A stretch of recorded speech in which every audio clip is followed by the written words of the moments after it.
Move aside! We have buyers waiting! This is private property, ma'am. But the map says it's here. See the red pin? It's wrong. You need to turn back. This is unbelievable. I'm sorry, but this is the ranch. Hey, I'm Jake. I own a quiet ranch, and today I'll show you how I shut down an illegal 150-person HOA takeover. The first thing I noticed that morning wasn't the cattle moving in the pasture. It wasn't the steam rising off my coffee cup either. It was a bright yellow arrow sign, planted out by the county road pointing straight at my locked ranch gate, as if my land had suddenly been turned into a tourist attraction. At first, I thought it was some prank. Maybe kids had stolen a sign from a garage sale and stuck it out there. But then my phone buzzed. I glanced down and saw an email with a subject line that made my hands tremble. Reservation confirmed 150 guests. For a moment, I actually thought my eyes were playing tricks on me. I don't rent out my ranch. I don't host weddings, tour, or parties. This place is cattle fences and quiet mornings. Yet here was a digital receipt, an official-looking confirmation saying my ranch had been booked like it was some kind of event venue. The email even listed the date, time, and expected head count. 150 real estate agents tomorrow at my gate. My stomach tightened. I stepped out onto the porch, the boards creaking under my boots, and squinted toward the road. That's when I realized there wasn't just one arrow. There were several, a whole breadcrumb trail of neon yellow signs leading cars directly to my property. Each one read, in bold black letters, Realtor Caravan 150. My coffee didn't taste right anymore, bitter like something had gone sour in the middle of my morning. I set the mug down on the porch railing and walked toward the gate. That's when I spotted movement, a car slowing down, tires crunching gravel, the driver leaning forward to peer at the arrow signs. They pulled over right across from my property like they belonged there. The woman inside the car was dressed in business clothes, a phone in her hand. She kept glancing between the GPS map on her screen and my locked gate. Her brow furrowed as if she were solving some puzzle. After a moment, she rolled down the window and called out, "Excuse me, is this the check-in spot for the caravan? My app says I'm supposed to be here." I walked closer, shaking my head. "Ma'am, this is private property. This ranch isn't hosting any event." She blinked at me like I just told her the sky was green. But the GPS pin says she held her phone up. Sure enough, the digital map showed a bright red dot smack on my gate coordinates. My gate, not the HOA clubhouse, where they usually hold their events, not some community park. No, right here at the entrance to my land. I asked her who told her this was the location. She scrolled and pulled up the same email I'd just received, forwarded through her real estate office. She looked genuinely embarrassed, mumbling an apology before backing her car away to wait on the roadside until she could reach the event organizers. But her confusion told me something important. This wasn't a one-off mistake. This was planned, programmed, distributed. I turned back toward my house, and that's when I saw my neighbor Rick Miller, heading over from next door. He had his phone out, snapping pictures of the signs with a puzzled grin on his face. "Jake," he called, pointing toward the road. "You planning on hosting a party today?" I shook my head, holding up my own phone. "First I've heard of it." "Rick," he raised his eyebrows and gave a low whistle. "Well, somebody sure thinks you are. You'd better document this. I've got a feeling it's just getting started." Rick was right. By the time I stepped back into my kitchen, my phone buzzed again. Another notification. The event app, the one tied into the email, now showed a scheduled check-in time at my gate. 2:30 tomorrow afternoon. Bold as brass. No question about it. I set my mug down on the counter. The porcelain rattled against the wood, not from nerves, but from the sheer audacity of it all.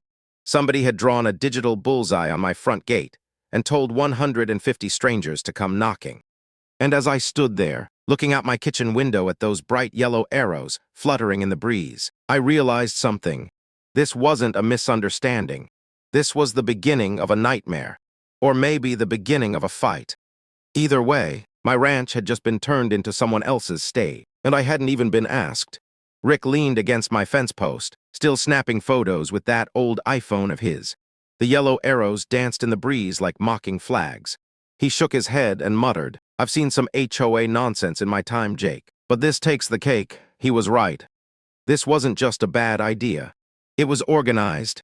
Signs printed, planted, lined up like runway lights, GPS coordinates into people's phones. And now strangers were arriving at my gate, expecting to be welcomed in like paying guests. I pulled my own phone out, started taking pictures from every angle, each arrow, each email screen, even the woman in the business suit, still sitting out on the public road, frowning at her phone. Documentation, Rick said with a half smile.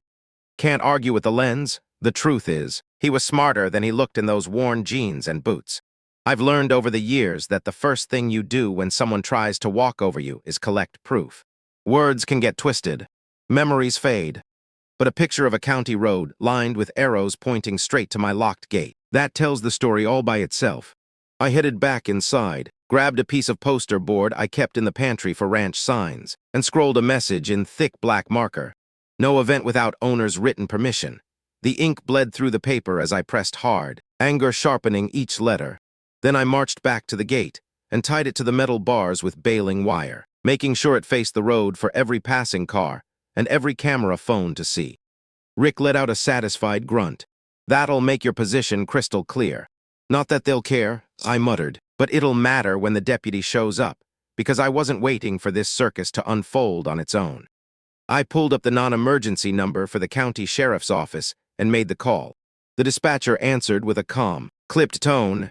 I explained what was happening, unauthorized signs on the public right-of-way, an email claiming my property had been reserved without my knowledge, a caravan of realtors already beginning to arrive, potential trespassing situation, I told her, maybe worse. She didn't sound surprised. Maybe she'd heard stranger calls before, but she took down all the details, asked me to forward the photos and emails, and promised a deputy would be in the area that morning. I thanked her, hung up, and felt the first ripple of relief in my chest. At least the law was now looped in. Rick gave me a look. So, what's the game plan? Document everything, I said. Keep the gate locked and wait for the county to see what kind of mess this really is. He chuckled and shook his head. You're going to need more coffee. Inside, I poured myself another cup, the bitter taste still lingering from earlier. I sat at the kitchen table and scrolled through the email again. The sender's name glared back at me. Corinne Ellison, president of the HOA next door. The same woman who thought her neighborhood rules gave her power over land she didn't own. The email was short, businesslike, and full of assumption. She called it a reservation. She talked about community showcase access, as if those words were magic keys that unlocked private gates. She even mentioned the subdivision CC and RS covenants conditions, restrictions, as if their little rulebook had any legal standing on my property. It was like somebody claiming their neighborhood bylaws gave them VIP rights to your living room couch. My jaw tightened as I read it again. It wasn't just arrogance. It was presumption dressed up in official language. From the window, I saw another car slowing near the gate, the driver craning his neck toward the sign I just posted. He frowned, picked up his phone, and started dialing. A moment later, I spotted a second car pulling over behind him, and then a third. The arrows had done their job. The red dot on the GPS was pulling people in like moths to a porch light. I lifted my cup, stared at the steam rising. This is only the beginning, I whispered to myself. Out on the road, the first realtor climbed out of her car, shading her eyes against the morning sun, and started walking toward the locked gate. The nightmare was already unfolding, one confused visitor at a time. By late morning, the shoulder of the county road looked less like open country and more like the lobby of a busy hotel, if a hotel lobby had dust devils and bawling calves in the background. A pop-up tent appeared first, its fabric snapping in the breeze, then a folding table, the neat rows of orange traffic cones that tried and failed to make the gravel look official. Someone unfurled a vinyl banner that read Realtor Caravan 150 in cheerful letters, the kind of cheerful that makes your jaw clench. I stood at my gate with the sign I'd wired up, no event without owner's written permission, and watched the production bloom across the right-of-way, as if the county had suddenly leased my frontage to a circus. Cars kept arriving in 2s and 3s, easing. Noses pointed toward the arrows that lined the ditch like runway lights. Doors opened, heels clicked on asphalt. Voices rose and fell chipper, professional, a little impatient. Check in, someone called toward the tent. 2:30 tomorrow, another answered, consulting a clipboard. But the app says we can pre-stage here today. Pre-stage. That word landed like a spur against bone. Rick drifted to my side, camera already working. You see they're using the shoulder like a waiting room, he said. It's a lobby without a building. Lobby or not, I said quietly. It isn't permitted. A white pickup rolled up and parked half on, half off the gravel. A man hopped out wearing a reflective vest and a tool belt that clanked like an argument. Brandon Cho, the contractor whose company offered access assurance for events. He moved with the brisk confidence of a man who expected to be waved through. When he reached the gate, he gave my lock a casual professional look, the way a dentist glances at molars he's about to drill. Morning, he said. We're here to make sure the gate can handle event traffic. Event traffic, I repeated. On private property, he tapped his clipboard unfazed. Cleared by the HOA. We're installing temporary access controls and confirming load tolerance. Should be quick, I held out my palm. Insurance certificate. He handed over a neatly laminated copy. I scanned the page and my stomach did that steady drop you feel when a bridge starts to sway in the wind. The policy listed a location that sounded close to my place, but not exactly it. Community Ranch Access Point, as if naming a thing politely made it real. The third line was the one that mattered. Additional insured, a blank stripe of paper where my name should have been. Mr. Cho, I said, keeping my voice, even for the growing audience of phones, pointed in our direction. This certificate doesn't cover my property or me. He reached for it, then stopped. Professionals can feel liability like cattle feel a storm. We were told this address was authorized, he said carefully. By whom? OAE Event Management. He hesitated, then added. Their president, Corinne Ellison, I said. He gave the tiniest nod, eyes flicking to my sign. Across the road, a woman in a navy suit called. Is this going to take long? We have a schedule. A second later, I heard the soft rattle of a phone going live. Rick stepped closer. Mind if I photograph your COI? He asked. For our records, Brandon let him, which told me he'd already started talking himself backward in his head. Look, Brandon said, lowering his voice, I'm just here to do the prep. If the insurance isn't right, I can call dispatch. That be wise, I said, before somebody decides to start cutting things they don't own. He tried on a quick smile that didn't fit, then retreated toward his truck to make the call. Meanwhile, the makeshift check-in table had drawn a small cluster of agents. One passed out lanyards and glossy maps. Another practiced her greeting voice. Welcome. We're so glad you came. She trailed off when she noticed my sign. Is that new? She asked her colleague. It's a misunderstanding, the colleague said brightly, like someone smoothing a tablecloth over a stain.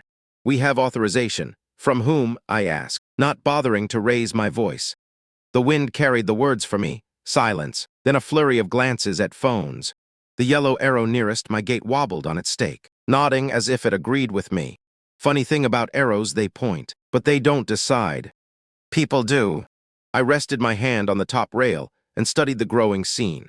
The more official it looked, clipboards, cones, a banner flapping like an invitation, the more dangerous it became. Not because anyone there wanted harm. Most of them were just doing what an app told them to do. The danger was the story they were telling themselves. This is already arranged. That story makes reasonable people unreasonable faster than whiskey on an empty stomach. A sedan eased up to the line of cars and stopped. Blocking half the lane, the driver, a man in a blazer too hot for the day, leaned out his window and shouted, Hey, can we get the gate open for a quick recon? We paid for access. Rick didn't miss a beat. You paid someone, he called back. You didn't pay the owner. A ripple of laughter moved through the cluster near the table, half nervous, half mean. Laughter is easy when you think you're in the right. I took a breath and stepped forward, so they could all see me plainly and, more importantly, hear me clearly over the rustle of the tent. Folks, I said, this is private property. No one has my written permission. There are no permits for structures on the right-of-way. You can wait on the public road, but you will not enter this ranch. Phones rose higher. Somewhere to my left, a video title was spoken aloud for the algorithm. HOA reserves private ranch. Owner says no. Brandon returned, the phone still warm in his hand. His face had shifted, less sure, more cautious. My dispatcher says we pause until we have the correct insurance endorsement and written owner authorization, he said. I'm instructed not to proceed. The navy suit woman made a frustrated sound. We were promised. Promises aren't paperwork, I said. She rolled her eyes and turned away, broadcasting a sigh to her audience online. Rick leaned close enough for only me to hear. Lobby's getting crowded. Crowded lobbies have fire codes. I murmured. Crowded road shoulders have deputies, as if summoned by the thought. A siren wailed far off, then died to a polite whoop. Heads turned. Out beyond the string of arrows, a tan patrol SUV crested the hill and started down toward us, light bar winking in the clear noon sun. The pop-up tent flapped like a startled bird. Cones shivered in the wind. The banner flexed and then, as if reconsidering its tone, sagged an inch on one corner. I tightened the baling wire on my sign, the metal warm under my palm. This patch of dust and gravel wasn't a lobby. It was still a county shoulder in front of a private gate, and the law was about to say so out loud. Behind me, the cattle shifted, hooves thudding softly in the dry ground. They didn't care about schedules or apps or head counts. They cared that the gate stayed shut. So did I. The deputy's SUV rolled to a stop with the kind of authority only a county vehicle can bring. Dust curled up around the tires, drifting into the sunlight like smoke from a slow fire. The chatter at the roadside dimmed as if everyone had suddenly remembered they were on somebody else's property line. The door opened and out stepped Deputy Harris, a broad man with a sunburned neck and a habit of pausing before he spoke, which made every word land heavier. His Stetson shaded his eyes, but I could see them sweeping the scene, the cones, the tent, the banner, the line of parked cars, and finally my sign on the gate. He took it all in like evidence before a jury. "Morning," he said, voice carrying across the road. "Whose property is this?" I raised my hand. "Mine, Jake Hawley's. Private ranch, no permission granted for any event." He nodded once, then turned toward the pop-up tent, where a pair of realtors were shuffling papers like nervous school kids. "Permits?" he asked flatly. A woman in heels cleared her throat. "We're told by the HOA that county approval was already on file." Deputy Harris didn't blink. "Do you have those permits on you?" She fumbled in her tote bag and produced a plastic sleeve. He flipped through the pages, lips tightening. "This is a work order, not a permit.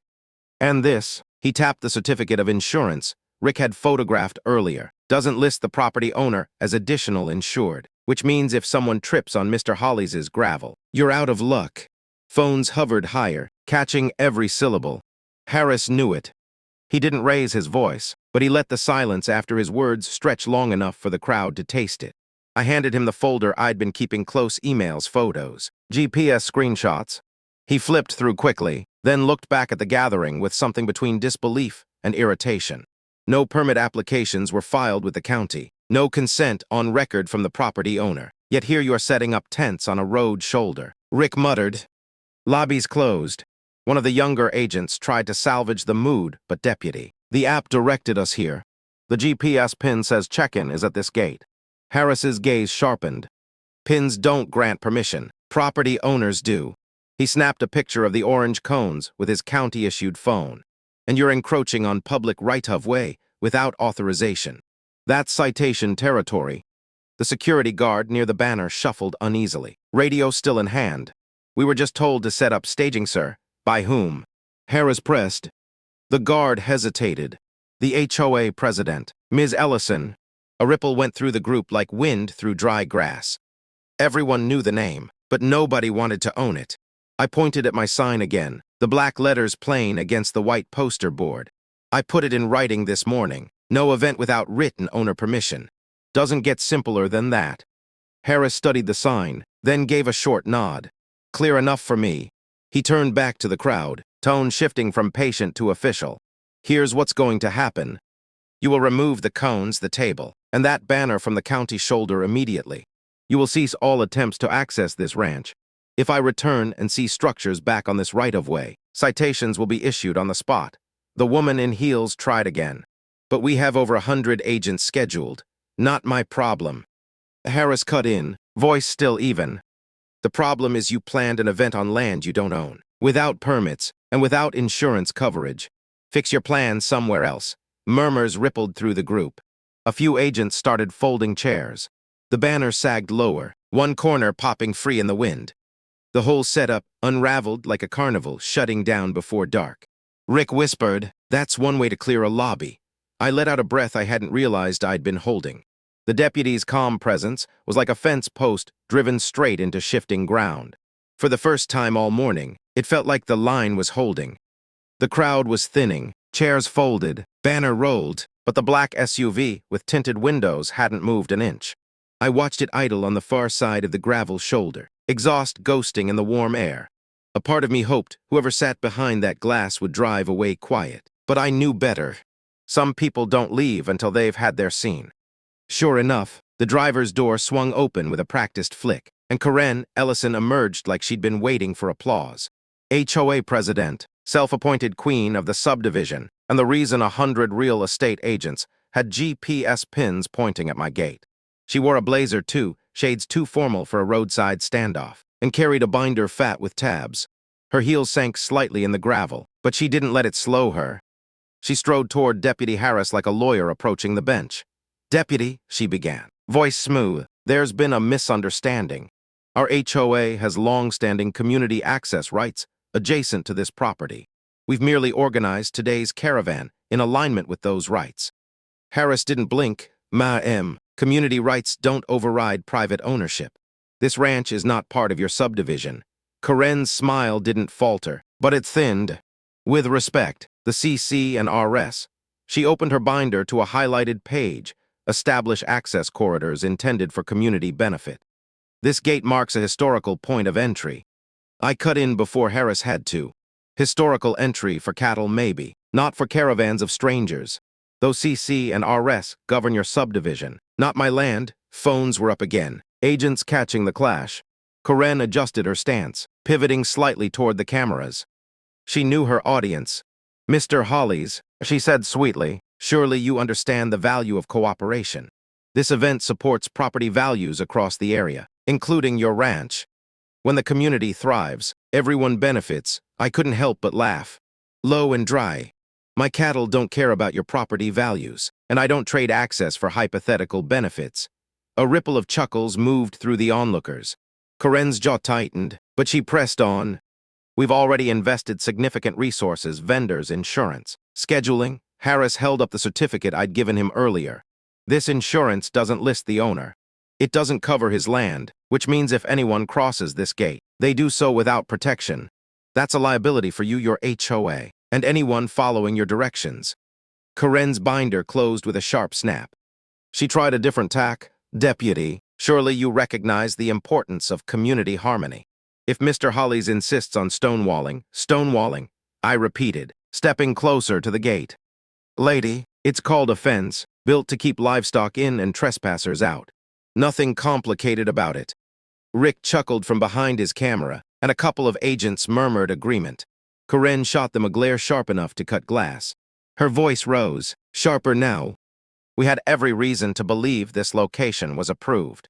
The county documents indicated Harris cut her off, tone firm. "I've spoken with the county.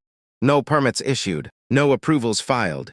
If you've been telling people otherwise, you're misrepresenting government authority." "That's serious." For the first time, Karen's poise slipped. A flush crept up her neck. She opened her mouth, closed it again, then tried a smile that didn't quite reach her eyes. "We'll clarify the paperwork," she managed. "But this doesn't need to become adversarial." "It already is," I said quietly. "You brought 100 people to my gate with a fake reservation. You turned my ranch into a backdrop for your business without ever asking me." The silence after that was heavy. Even the wind seemed to pause. Karen glanced at the cameras, then back at Harris. "Deputy, perhaps we can find a compromise. Limited access. A brief check-in at the gate. Nothing more." Harris's answer was final. "No access without the owner's written consent. That's the law. End of story." Her eyes met mine, hard as flint. For a moment I could see the fight in her, the refusal to back down, but the deputy stood between us, uniform and authority anchoring the moment. Finally, she gave a curt nod, spun on her heel, and stalked back toward her SUV. The binder bounced against her side with every step, papers rustling inside like restless ghosts. When the door slammed shut, the black SUV lingered one heartbeat too long, then rolled away slow, leaving dust hanging in the air like unfinished business. Rick whistled softly. "She'll be back," I nodded, eyes still on the fading trail of dust. Yeah, that was just her first act. That night, long after the cones were cleared, and the last car had rolled away, I sat at my kitchen table with a lamp burning low. The ranch was quiet again, quiet in that way you feel deep in your chest, but the stillness didn't reach my mind.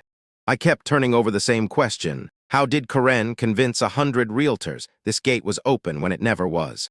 The answer came buzzing in my inbox just after 10:00, an email forwarded from one of the agents who'd shown up earlier.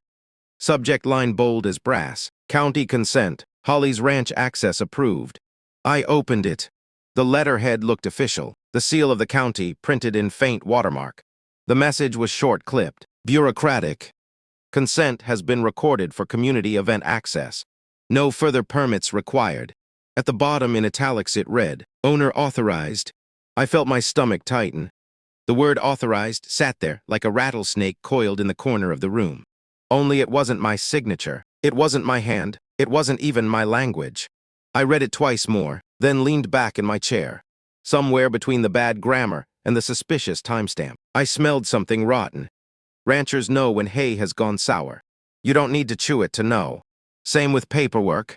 This wasn't right. Next morning, I drove into town and parked outside the county administration building. Inside, the hall smelled of floor polish and old paper.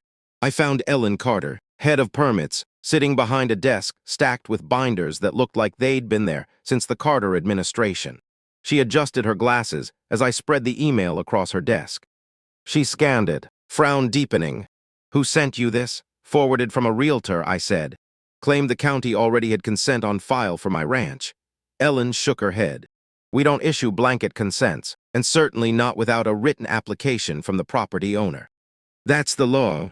She tapped a few keys, pulled up the county database. Nothing under my name, nothing under Ellison's, nothing at all. Then she printed the email header, a block of technical gibberish I couldn't read. She circled one line in red ink. See this? It didn't come from our server. It came from the HOA's newsletter domain. She leaned back, eyes narrowing. That's forgery, Mr. Holly's. Digital forgery. Very serious, end quote. The word forgery dropped like a branding iron in my gut. What does that mean exactly? I asked. It means someone used the HOA's email system to dress up a message like it came from us. That's not a clerical mistake. That's criminal misrepresentation of government authority. She clicked again, pulling up regulations, flipping to the section on public assemblies. Any event over 50 people requires either written owner consent or a special use permit. Your ranch was listed for 150. Without either, the event's illegal before it starts. She showed me the attachment too. A scanned consent, JPG. At the bottom it read, owner authorized. Ellen jabbed a finger at it. Notice it avoids the word written. That's intentional. Verbal consent isn't enough for events this size. I felt heat rise in my chest. They hadn't just bent the rules, they'd snapped them clean in two and tried to glue the pieces together with lies. Ellen filed copies into a folder thick enough to serve as a weapon. I'll be sending this to it and to the sheriff's office. They need to know someone's forging government documents. I left the office with that folder heavy in my hands. Outside the sun was bright, the courthouse steps hot under my boots, but all I could think about was the gall it took to type those words hit send, and hope nobody looked too close. Back at the ranch, I laid out the papers on my table. Rick came over, coffee in hand, and whistled low. So, they forged county consent. That's not just pushy Jake. That's fraud. Forgery. Two words that turn neighborly disputes into court cases. I stared at the email, at the fake seal, at the sloppy signature line, and I realized something. This wasn't Karen improvising. This was planned. Somebody had mapped GPS pins, printed signs, hired contractors, and built the entire house of cards on a lie. That's when my phone buzzed with a text from an unknown number. Available for a call to discuss ranch access? No name, no context, just that. I saved the number. My jaw tightened, because I already knew whose voice I'd hear when I picked it up. And I knew, too, that the real fight was just getting started. The number buzzed again at 2:00 sharp, right on schedule, as if whoever sent that text had an alarm set. Caller ID didn't give a name, just a string of digits. I already knew. I put the phone on speaker, set it next to the little digital recorder I keep by habit. One-party consent is plenty in this state. Mr. Holly's, came the voice, smooth as varnish and twice as artificial. Karen Ellison. I leaned back in my chair, let her words fill the kitchen. I believe there's been some confusion about our realtor caravan. She continued. I wanted to call personally to resolve any misunderstandings about access to your ranch. I sipped my coffee, kept quiet. Let her talk. Folks like Karen will tell you more than you ask for if you give them rope. We've been planning this event for months. She went on. It's part of our community outreach program. The MLS requires strong engagement metrics to maintain our certification. Without 50 confirmed attendees, we risk losing sponsor support. There it was. The real motive, laid out clean. Not about neighborliness, not about shared values, numbers, metrics, a box to tick. I asked lightly, how many people you got lined up? 150 registered, she said without hesitation. But 50 is the minimum threshold. We can't afford to fall short. Her voice carried that mix of stress and entitlement I'd come to recognize. Like the rules applied to everyone else, but not to her. And you thought my gate was the right place to solve that problem? I asked. Mr. Hollies, with respect, the CC and RS establish implied access for bordering properties. People have used the trail for years. We considered it community precedent. I almost laughed. Walking dogs on a trail isn't the same as busing in 150 agents. That's not precedent. That's trespass. There was a pause. Long enough I thought the call might have dropped. Then her tone shifted. Silk over steel. Surely you understand the importance of community cooperation. She pressed. Events like this raise property values across the board, including yours. I let out a slow breath, careful not to sound as angry as I felt. Community cooperation starts with asking permission, not forging emails that look like county consent. Her voice tightened. That was a clerical mix-up by our management company. Nothing fraudulent. I glanced at the printouts Ellen had circled in red. Every header, every failed authentication stamp. Fraud dressed in Sunday clothes is still fraud. Karen regrouped quickly. Look, need full access, just a simple check-in at your gate. A brief presence, no disruption. I'll even send you the official route sheet so you can see how minimal it is. Now that caught my attention. Send it, I said. I'd be curious. Wonderful, she replied, relief sliding into her tone. You'll see it's really not an imposition. The ranch gate is just a stop, not the destination. We wrapped the call polite enough, but the recorder kept humming, locking away every word she'd said about MLS thresholds, about precedent, about that so-called mix-up. 10 minutes later, my inbox chimed. Attached was a PDF, HOA logo at the top, neat columns of times and addresses. Most of it was subdivision homes and the clubhouse, but there, bold as brass on the final line, ranch gate check-in, 2:30 p.m., my address printed right beside it. I printed it twice, spread it across the table, let the camera on my phone capture the document with my coffee cup in the frame. Proof not rumor, not mistake. Deliberate planning, documented and distributed. Rick came by just as I was photographing it. He leaned over my shoulder, shook his head. They actually wrote it down. Your gate, the final stop. That's about as clear as it gets. I nodded, my jaw set. She thinks sending this makes it reasonable. All it does is prove she knew exactly what she was doing. I tucked the route sheet into the same folder as the forged consent email. The stack was growing, GPS pins, insurance gaps, forged documents, now a route sheet with my address printed in black ink. Each piece fit together like a puzzle. You didn't want to finish because you already knew the picture. A takeover in slow motion. The recorder's red light clicked off when I pressed the button. That file, along with the papers, was going to the county. Karen might think this was a negotiation. To me, it was evidence. And evidence has weight. Enough weight to crush lies flat. The next afternoon, the wind carried a different kind of sound. Radios crackling, engines idling, the restless shuffle of too many shoes on gravel. By 2:00 sharp, the county road outside my ranch looked like a parade staging ground. Cars stacked nose to tail, agents spilling out with phones in hand. Their expressions caught somewhere between annoyance and curiosity. I watched from the kitchen window as a security guard paced by the check-in tent. They dared to set up again. Headset pressed to his ear. Then came the vehicle that made my pulse quicken, a white van with locksmith services, stenciled on the side in bold black letters. The driver hopped out with a tool kit slung over his shoulder, moving like a man who'd cut 1,000 locks before breakfast. He didn't even glance at the tent, went straight for my gate like it was an appointment on his calendar. I stepped outside, the afternoon sun hot on my neck, Rick right behind me with his camera rolling. Afternoon, I called. Loud enough for the crowd. What's the nature of this job? The locksmith looked up, polite but brisk. Work order to remove the lock, sir. Event access.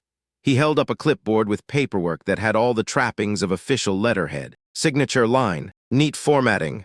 I scanned it, heart steady but hands tight. No property owner authorization anywhere, just cleared by HOA. Do you have signed consent from the property owner? I asked, pointing at the blank space where my name should have been. He frowned, double-checked, then admitted no, but my company was told it was already approved. We were hired to make sure access was available. Before I could answer, a voice rose sharp from the roadside crowd. A woman in a blazer shouted, "Just cut it already." We paid for access, phones tilted up, lenses drinking in every detail. The locksmith froze, eyes darting from me to the audience. Professionals know when the spotlight's hot, and this one was scorching.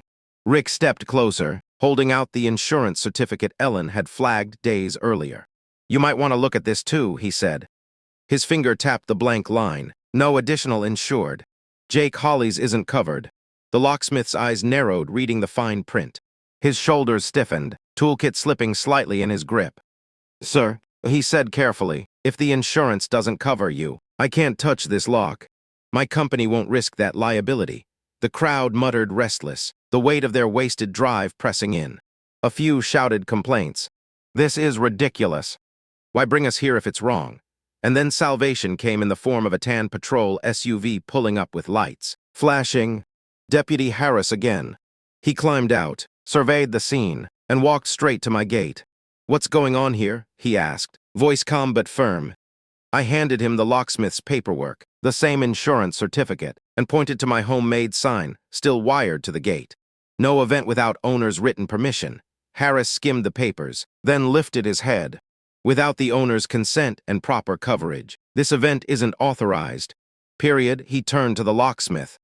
"If you cut that lock, you're liable for trespass and property damage." The man nodded quickly, relief obvious. "Then I'm packing up." He snapped his toolbox shut and hustled back to his van, ignoring the groans from the roadside. Harris shifted his gaze to the crowd. "Do you have permits for these structures on the shoulder?" he asked, motioning toward the cones, the folding table, the banner flapping in the breeze.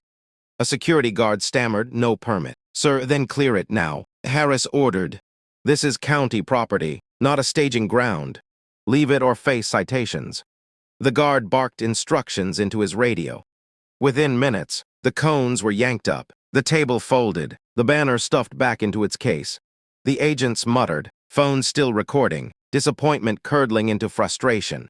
Rick whispered beside me, "That's twice they've tried to storm the castle. Twice the laws turned them back." I nodded, watching Karen's SUV appear again at the edge of the scene. This time she didn't step out, just sat with the window down, phone pressed to her ear. Even from a distance, I could feel her fury brewing, the kind that doesn't quit when the deputy drives away. But for now, the gate held. The lock stayed intact, and the law was on my side. Still, as the locksmith's van disappeared down the road, I knew the battle wasn't finished. You don't bring in hired men with tool kits unless you're ready to escalate. Karen wasn't done, not by a long shot. After the locksmith's van disappeared, and the deputy's SUV faded down the road, the dust finally settled. For the first time all day, the shoulder in front of my ranch was empty. No tents, no cones, no clipboards, just the yellow arrows still staked in the ditch like stubborn weeds. Rick stayed behind while the others packed out. He set his camera down on the hood of his truck and opened his laptop. "Jake," he said, eyes narrowing at the screen, "you need to see this." I pulled up a chair beside him, the metal hot from the sun. He'd logged into the county's public GIS system, the mapping database contractors use when they want to know where property lines and utilities sit. He clicked layer after layer until the screen bloomed with colored lines and shaded polygons. "There," Rick said, tapping the map. "See that red strip labeled Proposed Corridor? Run straight through your gate." I leaned closer, sure enough. A crimson line traced across my parcel, right where the road dead ended at my lock. On the map it looked official, permanent, almost inevitable. "But it's labeled Proposed," I said slowly. "Exactly, proposed, not approved." Rick clicked another layer, toggling on the official recorded easements. "Nothing crossed my land. They're trying to pass off a planning sketch as if it's law." The hairs on my arms stood up. Suddenly it all fit together. The forged consent email, the bogus insurance, the route sheet with my address bold at the bottom. They'd found a map online, saw a red line that looked like a shortcut, and decided to treat it like gospel. Rick pulled up the metadata on the Gee's entry. Last edited by HOA Planning Commission. Uploaded 3 months ago. Not county surveyors, not engineers, just them. I blew out a breath, anger rising.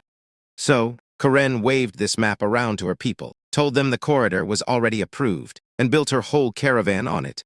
Yep, Rick said grimly. She weaponized a draft. I thought back to the crowd of agents live streaming at my gate, their certainty that they were in the right. They hadn't been lying, they'd been misled. They trusted the wrong map. Rick printed a screenshot, slid it across the hood to me. The red line glared up like a wound. "That's your smoking gun," he said. Proof they knew it wasn't legal, but pretended it was. I carried the printout inside, set it beside the forged consent letter and the route sheet. Piece by piece, the evidence was stacking high enough to build a fence all its own. But as I looked at that crimson strip cutting through my land, a darker thought gnawed at me. Maps have power. Once a line gets drawn, people believe it. Doesn't matter if it's marked proposed. Enough repetition and it becomes real in their heads. Out front, a car slowed as if by habit, GPS chirping directions toward my gate. The driver hesitated, saw no tent, then pulled away confused. Even without Karen, the algorithm kept sending people here. I gripped the edge of the table. It wasn't just my lock they were after. It was the story of my land rewritten on a county website by people who never set foot on it. That evening, Ellen from the permits office called. I told her what we'd found. She sighed, weary but sharp. "We'll flag the Gee's layer immediately. Draft proposals should never be published as active routes. That's misrepresentation." Her voice hardened. "And if the HOA submitted that themselves, that's evidence of intent. Keep everything you've got, mister." Hollies, this isn't a neighborhood dispute anymore. It's potential fraud on a county system. When I hung up, the ranch was quiet again, but the silence felt different, charged waiting. I walked down to the gate, laid my hand on the lock. The yellow arrows rustled in the evening breeze, pointing at nothing but my fence. Rick joined me, holding the printout. "Funny thing," he said, "a red line on a screen nearly turned into 100 people on your land." I nodded, jaw tight. "And if we don't stop it, next time it won't be proposed, it'll be permanent." The sun dipped low, painting the fields in gold. I stood there until the shadows stretched long, the map's crimson scar still burning in my mind. By Saturday afternoon, you could feel it in the air, the kind of nervous current that makes cattle shift before a storm. The GPS pins were still alive, still luring cars toward my ranch like moths to a porch light. By 2:00, the line of vehicles stretched half a mile down the county road. Agents leaned on hoods, adjusted blazers, tapped at phones. Rick and I stood at the gate, cameras rolling, the folder of evidence tucked under my arm. Deputy Harris had returned too, parked off to the side, watching with that slow patience he carried like a badge heavier than the one on his chest. At exactly 2:25, the first minibus appeared, packed with agents chattering like tourists on their way to a wine tasting. Tires crunched on gravel. Doors hissed open. They filed out, badges already swinging on lanyards, phones ready to scan. A voice rose over the crowd, Karen's sharp as a hawk's cry. She'd arrived in her black SUV, this time stepping out in front of everyone, binder under one arm like a queen descending from her carriage. "Ladies and gentlemen," she announced, "welcome to our featured stop, Holly's Ranch Gate." The crowd clapped, actually clapped, as if the fence behind me was a stage curtain waiting to be pulled back. Karen raised her phone, opened the MLS event app, and tapped the check-in button. A beat of silence. Then her face shifted. Instead of the bright green confirmed, her screen flashed red, invalid location. A ripple went through the agents as they tapped their own phones. One by one, the same error popped up. Invalid, invalid, invalid. 100 tiny screens pulsing with rejection. Confusion turned to frustration. Voices rose. "What do you mean invalid? We're at the pin. This is supposed to be the check-in." Karen tried to recover, her smile tight. "It's a system glitch." Refresh the page, they did. Same through the noise. Not a glitch. The county pulled the corridor layer. GPS doesn't recognize this gate anymore. He held up the printout of the Gee's map. The big red line now marked proposed, not approved, in bold overlay. Harris had insisted the county make it live that morning. Just in time, the agents crowded closer, waving their phones like torches. We drove hours for this. One shouted, "We need credit." Corinne's face flushed crimson. Her binder pressed hard against her chest. She turned on me, fury sharp enough to cut wire. "You've sabotaged a professional event. Mr. Hollies, do you realize the consequences?" I kept my voice steady, loud enough for every phone camera. "You forged county consent. You printed my address on your route sheet. You brought 150 people to a gate you don't own. The only sabotage here is the lie you told." The crowd murmured, unease spreading. A few agents lowered their phones, doubt creeping in. Corinne spun toward Deputy Harris, desperate. "Deputy, surely you see this as harassment. He's obstructing legitimate business."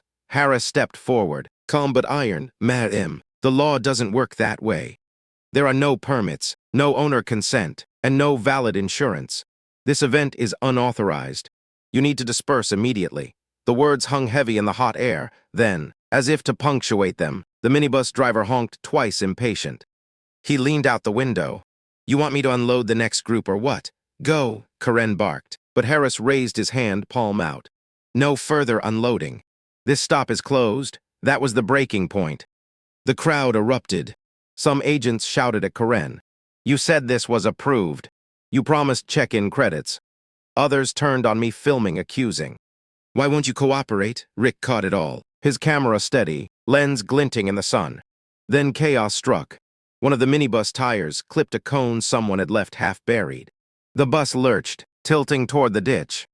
Gasps rippled. For a second, it looked like it might roll. The driver fought the wheel, overcorrected, and slammed to a stop inches from the fence line. Dust billowed. Agents stumbled back, coughing.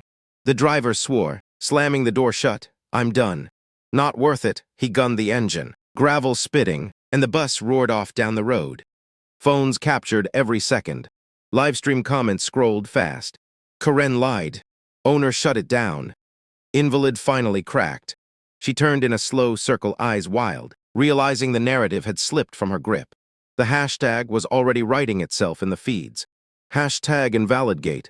Deputy Harris pulled his citation pad. "Ma'am, you've created a public hazard. Staging without permits, misrepresentation of county documents. You'll need to come with me for a formal statement." Corinne's mouth opened shut, then opened again, words failing under the weight of cameras. Finally, she snapped her binder closed and stalked toward her SUV. The door slammed, the engine growled, and she peeled away, leaving her agent standing in a cloud of dust and betrayal. The crowd dissolved after that, grumbling, phones buzzing with messages. Some apologized quietly as they left. Others cursed under their breath. But they all left. When the last car disappeared over the hill, the road was silent, just me, Rick, and Harris by the gate. Rick lowered his camera, exhaled long. That was it, the showdown, and she lost. Harris nodded, tucking his pad away. "Keep all your evidence, Mr. Hollies. This isn't just an HOA spat anymore. County attorneys will want a word." I touched the lock on my gate, still solid, still mine. The sun glinted off its steel like a promise. Behind me, the cattle lowed, restless but unharmed. And for the first time in weeks, I felt the land itself exhale relief. The storm had broken, but the cleanup was still to come. 3 days later, I sat in the back row of the community center, hat in my lap, listening as the HOA board tried to stitch together what was left of their credibility. The room smelled of coffee gone cold and nervous sweat. Folding chairs creaked as neighbors shifted, waiting for the fireworks. At the front table sat Corinne Ellison, binder closed for once, face pale but composed. Beside her was Sophie Lane, the HOA manager, lips tight as a purse string. A county attorney hovered at the end of the table, arms folded. There not to participate, but to observe. His presence alone was enough to hush the crowd. The chairman cleared his throat. "We are here to address the events of last Saturday, specifically the Realtor caravan incident." Murmurs ran through the room. Incident was putting it mildly. Corinne adjusted her mic, voice thinner than usual. "On behalf of the HOA, I want to express regret for the misunderstanding that occurred. Our intentions were to promote community visibility. Unfortunately, certain steps were mishandled and consent was not properly obtained." End quote. The crowd stirred. Someone muttered, "Forged emails ain't mishandling." Another whispered, "She nearly got us sued." The county attorney raised a brow, scribbled something in his notebook. Sophie leaned in, reading from a prepared statement. Effective immediately, the HOA will correct the GPS coordinates that erroneously directed members and guests toward private property.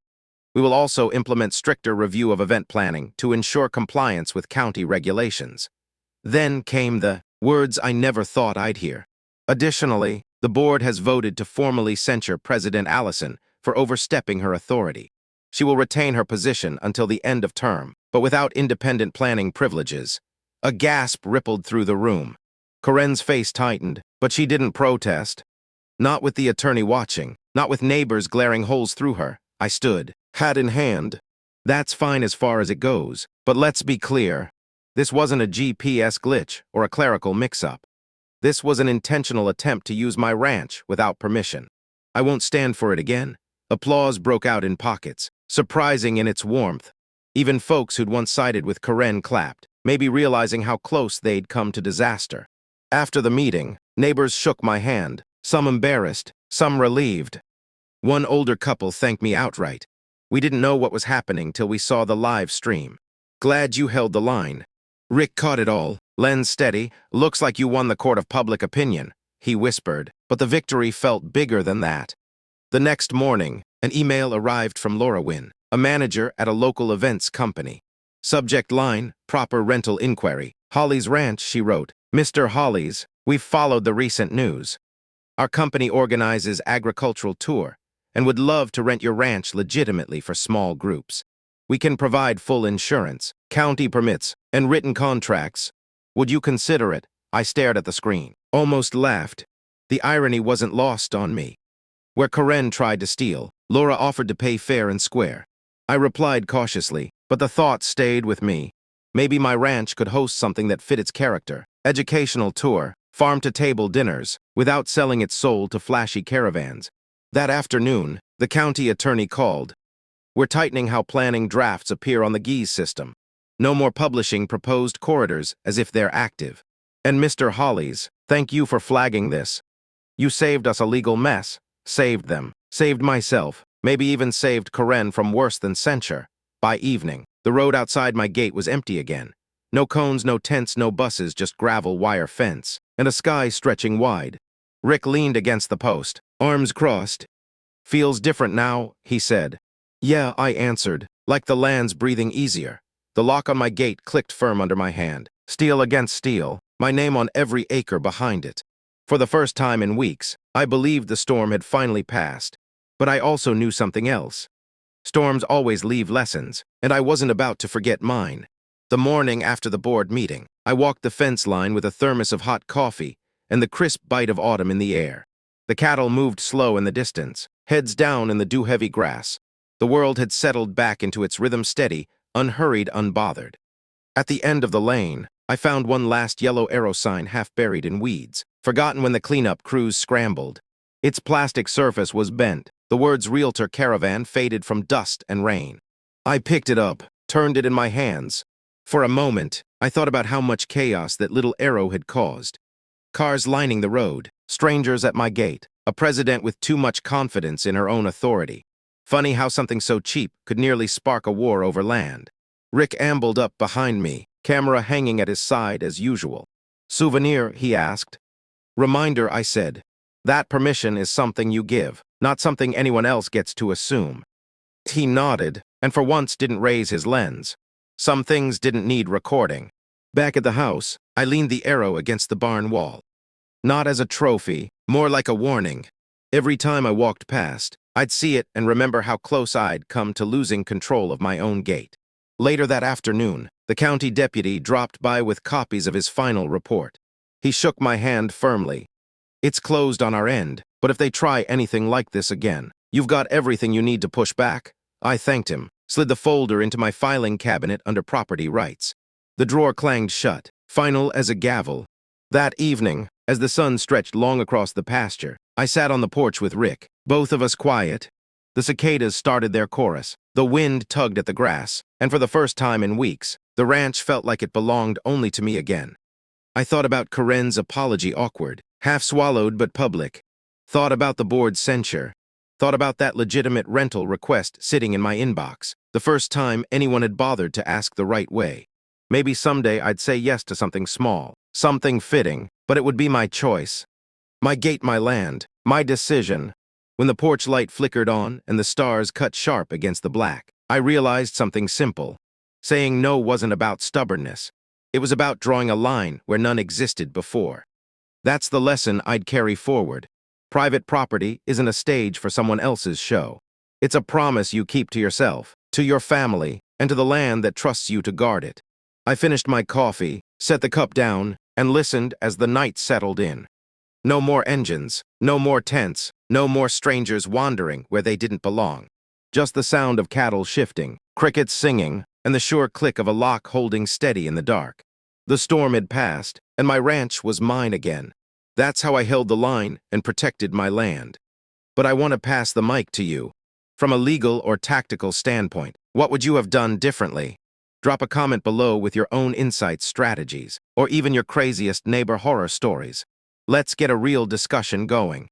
If you learned a thing or two about property rights today, hit that like button and subscribe for more.